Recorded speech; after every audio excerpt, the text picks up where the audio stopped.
যদুপুর গ্রামে থাকত এক সহজ সরল কৃষক, নাম তার কালু। তার স্ত্রী সাবিত্রী ছিল একদম শান্ত স্বভাবে। তারা ভোর হলে মাঠে যায় আর বিকেল হলে বাড়ি ফেরে। কালু একদিন বনে ঘুরে ভাঙতে যায়।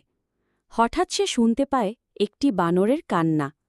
গিয়ে দেখে রাস্তার পাশে একটি বানর শুয়ে আছে। তার পায়ে আঘাত লেগেছে, রক্ত বের হচ্ছে। কালু তাকে বাড়ি নিয়ে যায়। বানরটিকে বাড়ি নিয়ে গিয়ে কালুর সাবিত্রী সাবিত্রী বলে ডাকে। তখন কালুর বউ সাবিত্রী ঘর থেকে বেরিয়ে এসে উঠোনে দাঁড়ায়। সাবিত্রী তখন বলে, তুমি কাকে নিয়ে এসেছ? একে? হয়। তখন কালু বলে, ওকেই আমি রাস্তার ধারে আহত অবস্থায় দেখতে পাই, তারই ওকে সেবা যত্ন করার জন্য বাড়িতে দেখতে পায় তাই ওকে বাড়িতে নিয়ে আসে। কালু বানরটিকে সঙ্গে নিয়ে গ্রামের রাস্তা দিয়ে মাঠে যায়।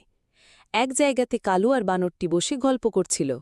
হঠাৎ করে গোপালদা এসে বলছে, কাল তোর বউয়ের অসুখ হয়েছে, তুই তাড়াতাড়ি বাড়ি চলে যা। কালু তখন বানরকে বলে, তুই এখানে থাক, আমি জমিদারের বাড়িতে যাই। জমিদারের কাছ থেকে কিছু টাকা নিয়ে বাড়িতে যাই। সাবিত্রীকে ডাক্তার দেখাতে হবে।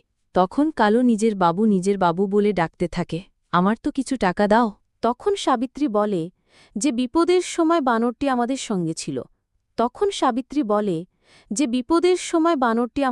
ছিল। আজ থেকে এই বানরটি আমাদের ছেলে, আমাদের কেউ নাই, আমরা ছেলে হিসেবে মানব।